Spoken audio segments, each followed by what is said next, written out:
So, ganun ba yan? Abolish na? Pero yun na nga, feeling ko talaga dead man na sila sa conviction kasi hindi na nila pinush na hindi dapat 16. Kasi kung 16 bakla, 13 lang kayo. So, minus kayo ng 3. Wala pa kayong 3. Kaso, yung mga nandyan sa inyo, feeling ko may mga babaliktad pa dyan. Oo. At feeling ko, kung hindi sila babaliktad, mag-abstain. So, mababawasan, ano? Oo, babawasan. Abstain yan. Una-una, kita mo na hindi sure ang conviction. Kung senador ka, join ka ba dun sa 13? Mag-abstain na lang ako, bakla. Kung hindi ako join ng mag-abstain na lang ako. Diba? Kasi hindi talaga kayo sigurado, hindi na talaga siya mako-convict. Una-una, hindi na siya mako-convict. Tapos, ito pa yung nakakaloka. Yung mga tao nyo, yung mga kasama nyo dyan, hindi marunong sa batas.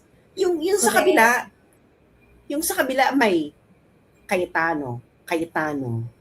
Tinanggal nyo lang si Marcoleta para mabawasan ng isa pang maingay. So, dalawang Cayetano.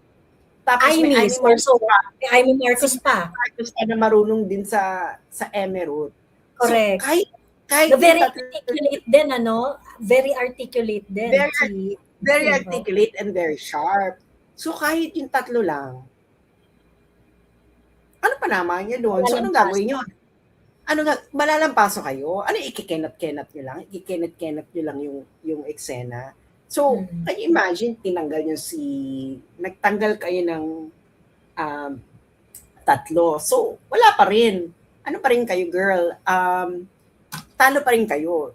Kahit yung 13 pa, bumoto ng solid to convict, short pa rin kayo ng tatlo. Sino na may papalipatin yung tatlo? Ano sasabihin nyo kay Bato? O bumoto kayo ng para, ang package deal ba dyan? O para maangat natin itong mga level. Kasi, wala. Hindi siya, sino pa yung tatakutin ninyo?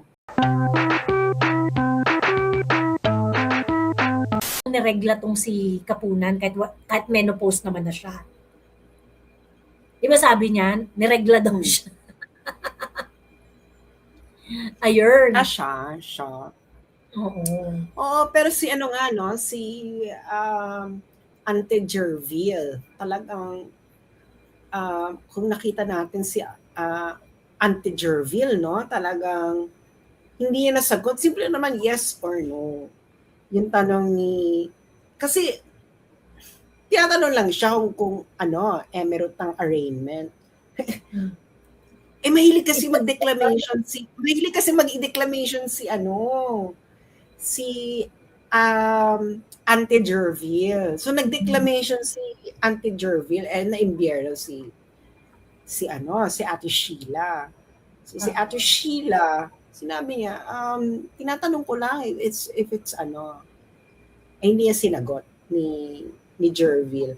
So parang so yung motion ni Jervil strike out. Pagkatapos siyang basahan ng pagkatapos himayin ni Ate Sheila ang rules of Senate, no? Talagang hindi na nakasagot si Jervil. Kasi kung si Jervil may confidence siya, kung naniniwala siya dun sa kanyang sinasabi doon, sinagot niya yun . Hindi niya sinagot. Kasi parang, sige na, ako yun. Parang napatingin na lang si Ate Jervil, okay, fine. Ganyan na lang siya. May ginawa rin yun ni Ate mo Sheila kay Jokno. Ginawa rin yun ni parang gustong bigyan ni Jokno si Auntie mo Sheila na presiding officer etong si Auntie mo Sheila nakakadalawa na to tanong ng tanong sa prosecutor. Dapat di siya nagtatanong sa prosecutor. Ganyan, kakadalawa na to, ganyan. Si Auntie mo Sheila. Sabi ni Auntie mo Sheila, if we're going to look at the record, I was not asking the prosecutor. The question was directed to the Directed presiding at the officer. presiding officer. Natahimik na uli si, si Si Uncle. Si Uncle Joe. Ano, Oo. natahimik siya. Kasi kung naniniwala siya dun sa kanyang panindigan, nilaban niya yun. True. Eh kasi si Ate Sheila mo palaban eh. Ay hindi, mali kayo. Ganun talaga siya. Ito ang chika. So ibig sabihin, gusto ko lang pakita yung vibe, no? Yung vibe ng dalawang panig. Yung prosecutor parang wala silang gana.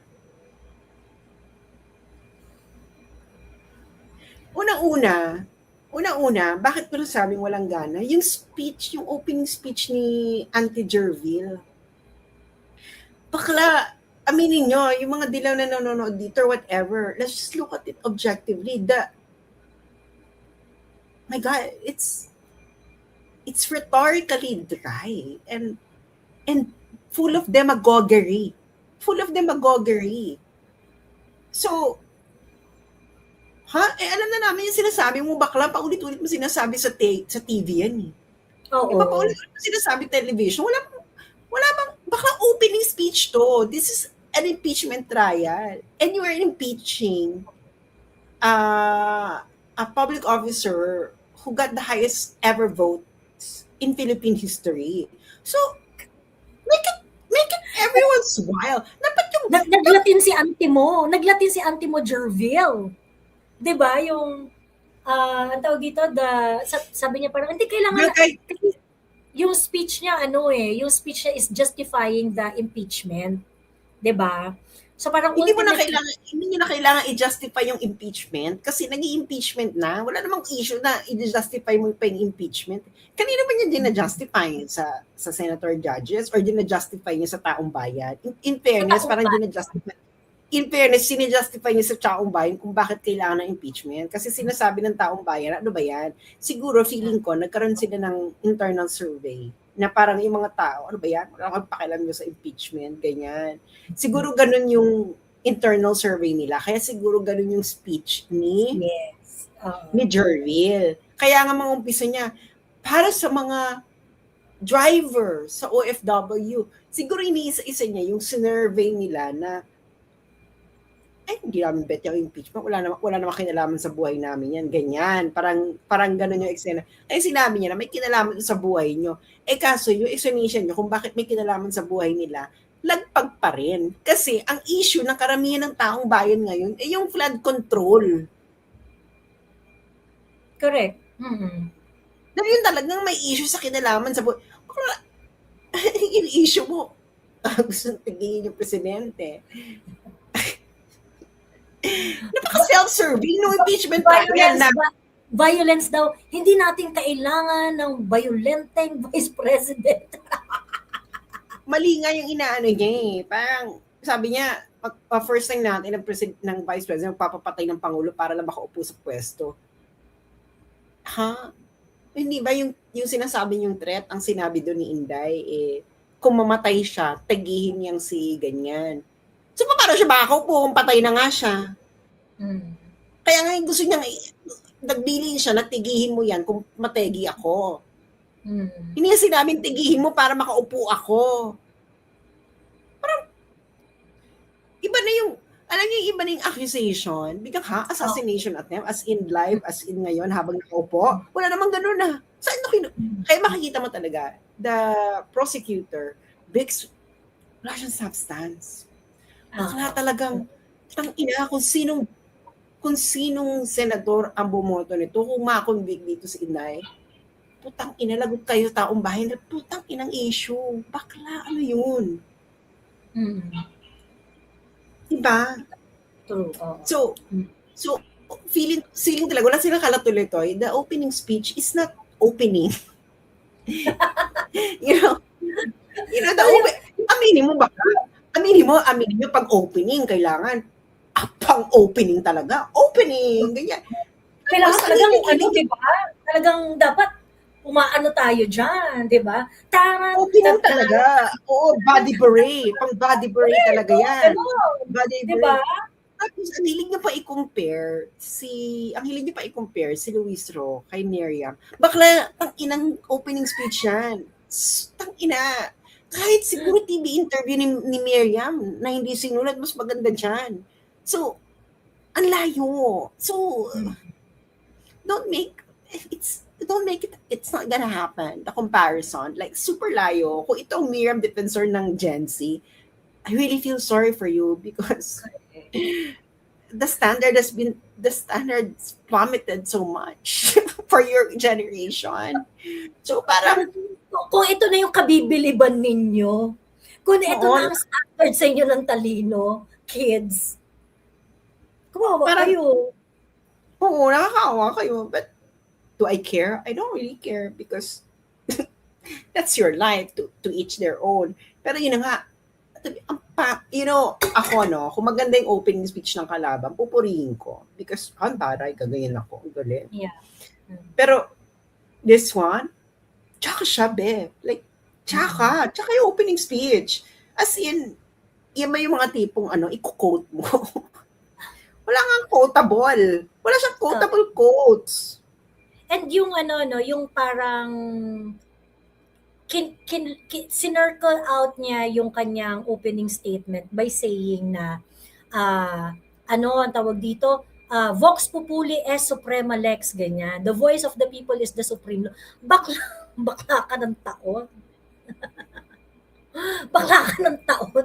Ang gusto niyong ipa-impeach yung pinili ng taong bayan ng 32 million. 'Di ba? Yun ang supreme law. Yung nung nangyari noong 2022, she received the highest mandate of any Philippine national politician, of any national politician. Yun yung supreme law eh. Sabi, according to your, parang final, yung pag-circle out mo ng iyong opening statement, sinasabi mo na at the end of the day, kaya nyo ginagawa to kasi nga nakikinig kayo sa voice of the people. And the voice of the people is the supreme law. Eh dito pa lang din na kayo nakinig, be. Walang survey na nagsabi na nasa bottom ng satisfactory and approval rating si Inday, mga putang ina nyo. Pagkatapos sinasabi, tapos ang final mo is, the voice, kasi kaya namin ginagawa ito kasi, kaya namin ginagawa ito dahil the voice of the people is the supreme law. Wala. Bayad ninyo survey, si Inday ang nangunguna sa approval. Diba? Yung presidente nyo, negative. Siya yung negative bakla. So parang, ang labo nyo. So, kaya nga ayoko, hindi maganda yung, feeling ko talaga malulungkot ang beshi nyo kasi dineclare na 16 ang needed to convict. Bakala wala nang pumalag. Wala nang pumalag, oo. Hindi kasi isa lang ibig sabihin niya kung bakit wala nang pumalag. They don't care anymore about convicting Sara. Yeah. Ito mga nangyari kay Marcoleta, kay Marcoleta, this is revenge. At ang kinaka, ayaw mong tumigil Revenge yung baka gagamitin na lang nila tong impeachment as smokescreen and then they're gonna do other things behind the scene like focus on the no election scenario, mga ganyan. Oo, or kukunin na lang nila yung mag-ano na sila, mag-iimpake na sila. Girl, well, depende kung na-defrost na yung pera, Kasi, nabigyan na ng go signal ng Sandigan Bayan, eh. Kasi yung claim na lang talaga ng Philippine government, ang balakid, para ma-defrost po ang fruits and vegetables. Okay? Walay na. Biglang dinrap na ng Sandigan Bayan ang claim ng Philippine government sa frozen fruits and vegetables. So, ibig sabihin, okay na tayo. Mukbang na ng gulay at prutas. Kaso, kaya siguro, gusto rin nila magpatuloy kasi nga, pag nakabalik si Inday, bakla sa gawin na niya, ibabalik niya yung kaso. Mm. Ano yung ano? Ano yung, ano ibig sabihin? Ibig sabihin na tapos na yung claim ng Sandigan so i-abolish na yung PCGG? Dapat. Kasi may sunset clause naman talaga yung PCGG eh. So, ganun ba yan? Abolish na? Mm. Pero yun na nga, feeling ko talaga dead man na sila sa conviction kasi hindi na nila pinush na hindi dapat 16. Kasi kung 16 bakla, 13 lang kayo. So, minus kayo ng 3. Wala pa kayong 3. Kaso, yung mga nandyan sa inyo, feeling ko may mga babaliktad pa dyan. Oo. At feeling ko, kung hindi sila babaliktad, mag-abstain. So, mababawasan, ano? Oo, babawasan. Abstain niya. Una, kita mo na hindi sure ang conviction. Kung senador ka, join ka ba dun sa 13? Mag-abstain na lang ako, bakla. Mm. Kung hindi ako join ng mag-abstain na lang ako. Mm. Diba? Kasi hindi talaga kayo sigurado, hindi na talaga siya mako-convict. Una, hindi na siya mako-convict. Tapos, ito pa yung nakakaloka. Yung mga tao nyo, yung mga kasama nyo dyan, hindi marunong sa batas. Yung sa kabila, may Cayetano. Tinanggal nyo lang si Marcoleta para mabawasan ng isa pang maingay. So, dalawang Cayetano. Tapos may Amy Marcos pa. Marcos pa na marunong din sa Emerald. Correct. So, kahit very articulate din, ano? Very articulate din. Very articulate and very sharp. So, kahit yung tatlo lang, ano pa naman niya doon? So, anong gagawin nyo? Malalampaso kayo? Ano, ikikenat-kenat nyo lang? Ikikenat-kenat nyo lang yung eksena? So, can you imagine, nagtanggal kayo ng tatlo. So, wala pa rin. Ano pa rin kayo, girl? Talo pa rin kayo. Kahit yung 13 pa, bumoto ng solid to convict, short pa rin kayo ng tatlo. Sino na may papalipatin yung tatlo? Ano sasabihin nyo kay Bato? O bumoto kayo ng para, ang package deal ba dyan? O para maangat natin itong mga level. Kasi, wala. Hindi siya, sino pa yung tatakutin ninyo? Bakla kahit ikulong nyo yung minority, hindi pa rin kayo mananalo. O di sabi ng minority, ikulong nyo kami lahat, bahala kayo, ano gagawin nyo sa Senado? Oo. Hindi ba? Bastusan na. Pero yung sinap nung walang pumalag sa 16, girl. Kaya lang nila tinanggal si Marcoleta kasi gusto lang talaga nilang bawasan ng mananalag. Kasi this is already a game of Ang gusto lang talaga nilang gawin dito is okray na lang. Okray na lang talaga nila. Wala namang bagong lalabas dyan, girl, sa mga ebidensya nila, ng mga nilagay nila sa impeachment trial. Ano mo gagawin ninyo? O, yung BIR tax record na gusto nyo na Emerald, pinabalik. Tapos gusto nila ng bank statements. Parang, bakit gusto nyo ng bank statements? Bakit gusto paliwanagin yung tao ng tungkol sa kanyang wealth during sa impeachment trial? Unexplained, kasi hindi explain sa inyo. Is that even an impeachable offense? Because, Joey, bakit ganito yung wealth mo? Ay, hindi mo sa akin in-explain. I-impeach kita. Ha? Pakialam mo sa pera ko, di ba? Pakialam niyo sa pera ko. So, I would say that the first impeachment trial offered a lot of positive sa side ng defense. Actually, natutuwa ako sa defense because nakita mo talagang palaban.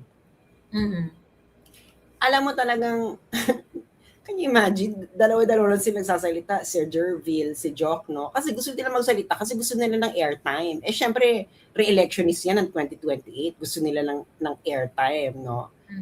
For media mileage. Eh, pang media mileage na, lahat yan re-electionist ng 2028. Yung mga congressman na yan. So, might as well. So, pero, can you imagine, si Jervil, si Jock, no? Isa lang humarap sa kanila. Si Ate Sheila lang. Sheila lang, di Si ba? Ate Sheila. Si Ate Oo. Sheila lang. Tapos pareho pa silang sinopla ni Ate Sheila na parang, well, kung mabasahin mo yung sinabi ko, i-rewind pa natin yung transcript, naka-address ito sa presiding officer. At very, very calm si Ate Sheila. Very calm, very thorough, sharp. And sharp as a knife. And very, wala siyang pinapalagpas. It's an ideal defense lawyer. Yeah. It's an ideal defense lawyer na talagang ang ina, hindi ko kayo dadaan kayo sa butas ng karayom dito. No, grabe yung opening speech. Punta na tayo sa opening speech ni Ate Sheila. Guys, you have to read the opening speech kasi una-una, what I first noticed there is it's a very well-organized speech. And lumalabas doon na kasi si Ate Sheila, if you don't know guys, ano kasi siya literary scholar. So ang undergrad niya kasi is parang communication or something like that, or writing. Writing ba? Padaling natin ako Sheila Season. Ang bigat ng speech niya, no? Yung may laman kada bitaw. Oo, si Sheila Season, ang kanyang undergrad is communication arts. Tapos si Ate Sheila pa ay parang naging fellow pa siya ng poetry or something. So, makikita mo yung handle niya ng language. You see it? So, ayun nga, ano siya, UP Los Baños, Bachelor of Arts in Communication Arts, major in writing. So, talagang, marunong sa language si marunong talaga siya sa language, di ba? And then tas nag-law school, of course, no, may legal training siya, and then may emerits siya, literary training. So hindi mo siya mapapaikot rhetorically and legally. Yun ang mahirap, girl. Yes. Yun ang mahirap. Hindi mo siya mapaikot legally and rhetorically. So ngayon, ang makikita natin ngayon dito sa ginawa niya, very well organized and very well structured yung kanyang speech. And grabe yung isa doon yung patama niya na yung live with modesty. Yung may kinote siya from the Constitution. So sabi niya na this doesn't only apply to the Vice President. Parang ganyan, di ba? It's also applied to to all public officials, including parang prosecutors who themselves are public servants. Alam mo yung merong yung speech ni Ate Sheila,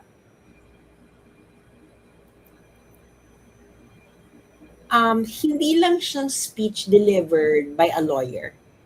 It's really a speech delivered with sincerity.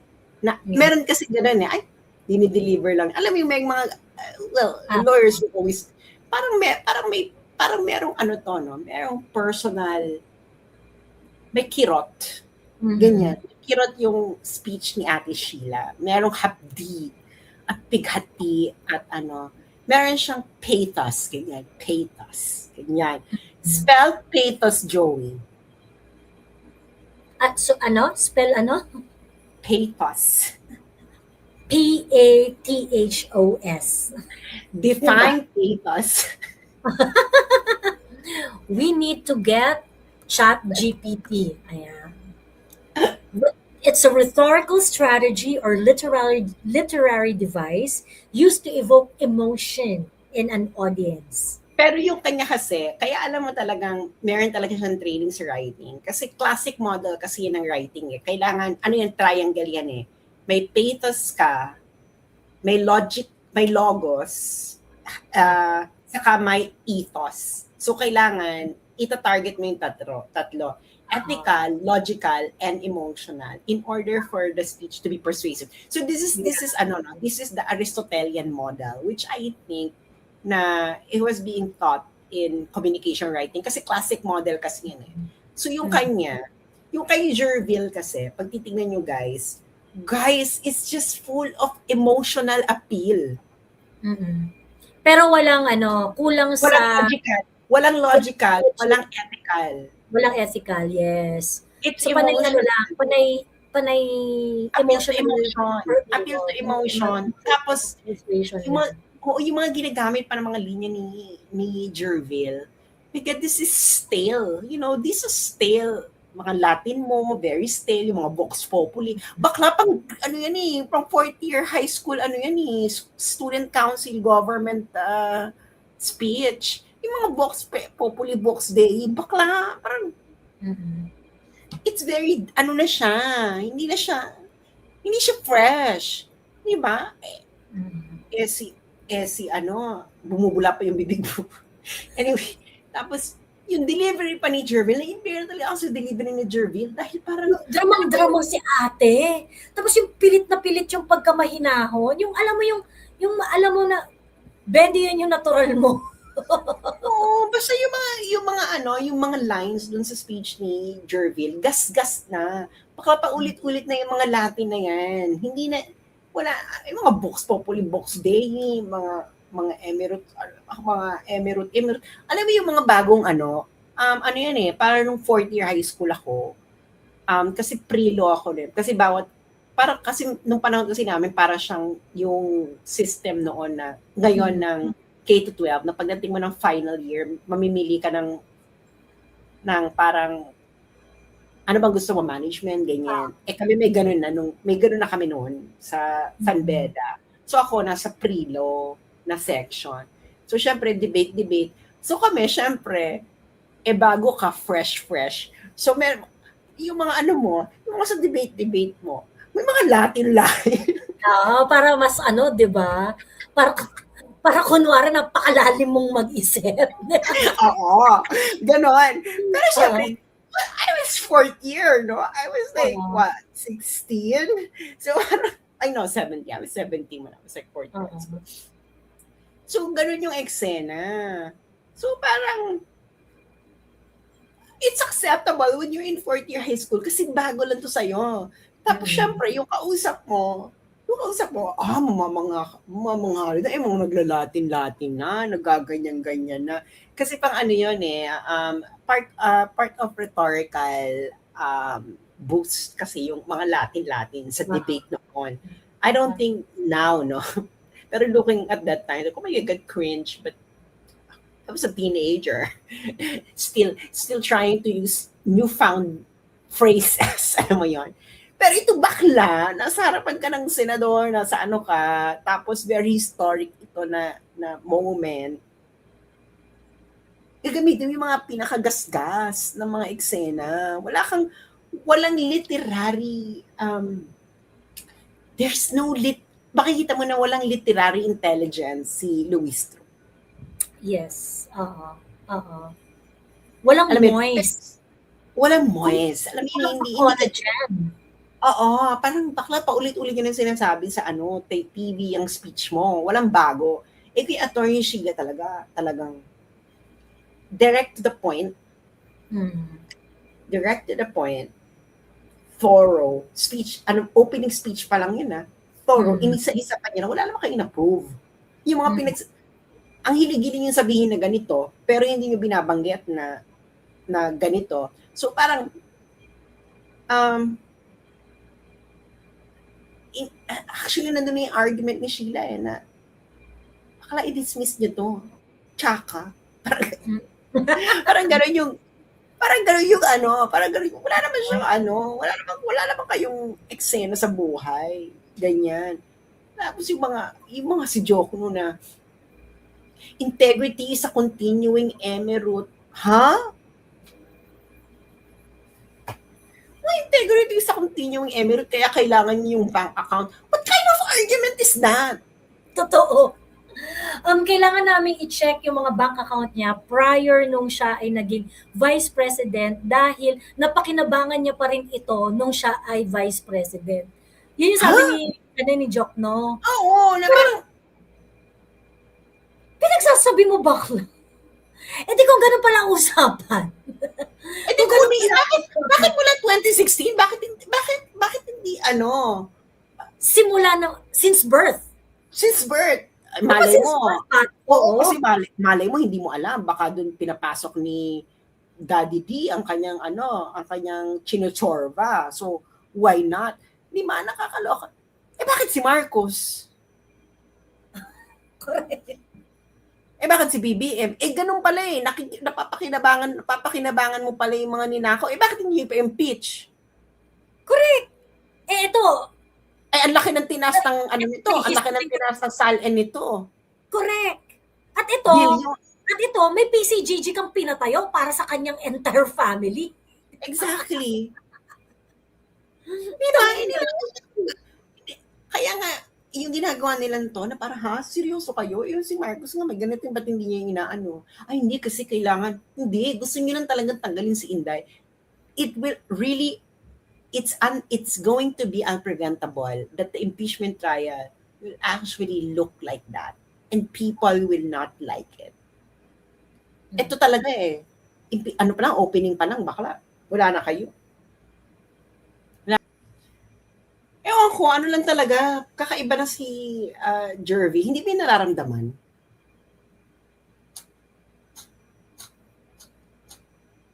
Well, nakikita na lang natin, may paramdam nga, kasi nagparamdam nga today.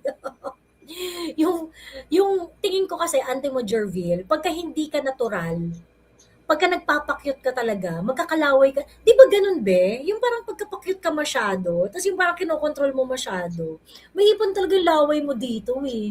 So, di mo mapapansin, kasi nga parang you're controlling it too much. You're controlling your speech too much. Hindi mo mapapansin, naglalaway ka na dito. Ayan. So, parang inabutan pa siya ng tissue para punasan yung laway niya. Nakaka-distract, be. Nakaka-distract talaga. And, parang kami na nga lang yata yung nakinig doon sa bullshit mo eh. Kasi I think the entire audience watching the opening statement of Jervil, nakafocus na lang doon sa laway niya, sa bibig niyang bumubula. Ayun. Diba? Ayan. They're going to zero in on the Jazz. SAS. They're going to zero in dun sa, ang tawag dito? Sa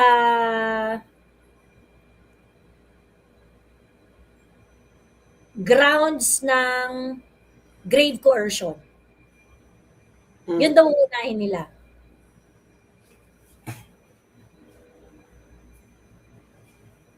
So, yung pag-uusapan nilang unang-una is yung tungkol dun sa yung kay Bongbong Marcos, yung gusto raw ipategi ni ate mo Inday, si Bongbong Marcos, ganyan-ganyan. Tapos meron kasi sila dito mga pinagkabit-kabit na video eh. Yung pinakita na nila sa impeachment trial sa House of Representatives. So ito yung mga pinagkabit-kabit na video. Kasama yung video ni Baste, video na this family very violent. Talagang pugot-pugot ulo, talagang yon. So, yun yung gusto nilang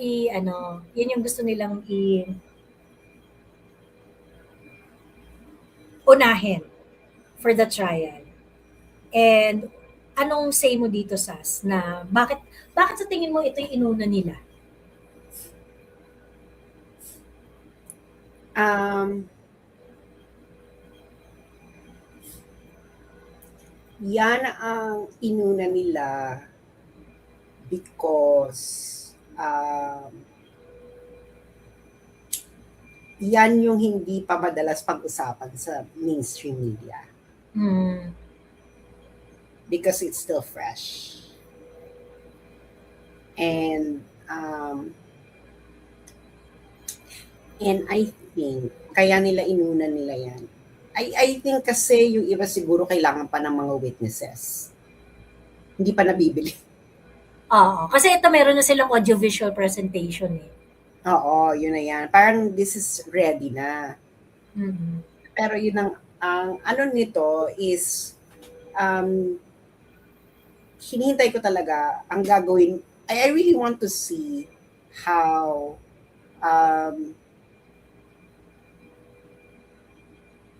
I think kasi ano to very sensational kasi to. Mhm. Very sensational. Very sensational. So, I really want to see how Ate Sheila would attack this issue. Kasi ito yung parang nakikita ko na naku medyo mahirap to. Alam mo yun? Kasi this is very sensational. Very sensational. Daming room for slandering Inday, ano? Oo, Kasi oo, ito oo. yung ginamit nila na Messiah daw si Inday, unstable Yeah, daw siya. Kasi yeah, talagang yeah. nagalit talaga si Inday dito eh, nung sinabi niya yan eh. Talagang Inday was uh, Enraged. and Inday was enraged. Talagang grabe yung galit niya. Ayun. Mm.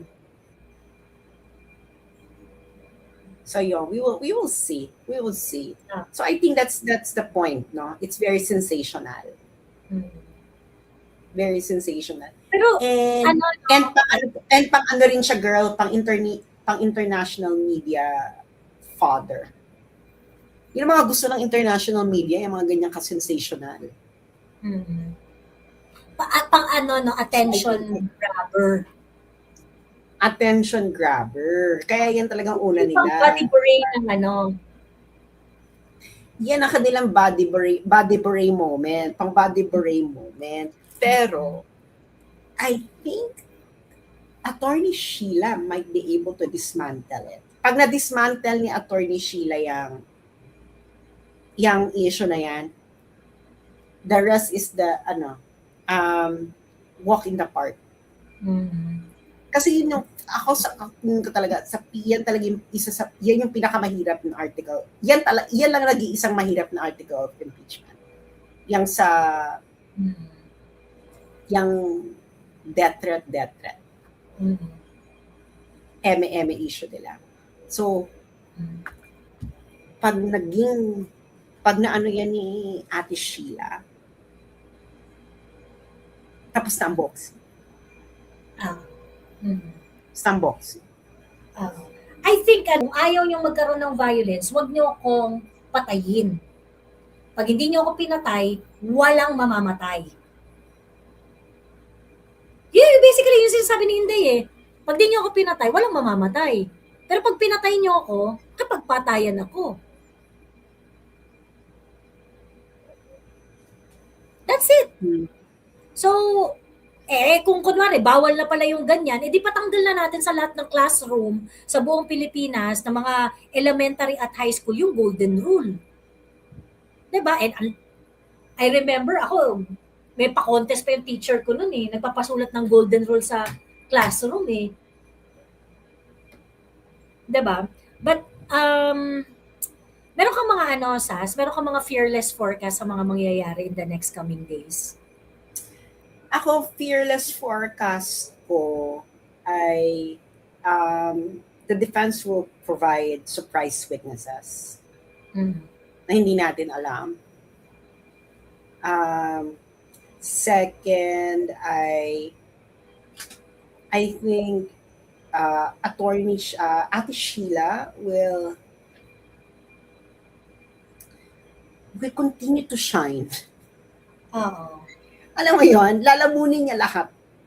kasi the way the prosecutors argued, alam naman natin how they will argue, no? They will argue politically. Ah, Pero I think Ate Sheila will actually make it. mm, Ate Sheila will speak to the Filipino public mm. well. And in fairness, wala pa ako nakikitang positive sa mainstream media. Wala kang dumadaan sa akin na mainstream media positively praising the prosecutor. Ah. Wala kasi Kumaki- talagang praise. At kung makikita natin yung reaction ng mga tao pag si Jervil, girl, grabe, ang daming laughing. I think, if you're going to judge by it, na parang, they don't, the people are not on your side. Mm. Tama yun? So, I am just concerned about Senator Marcoleta. Grabe yung ginawa nila kay Marcoleta. Grabe, oo. Yeah. About that, I was about to ask you that na today,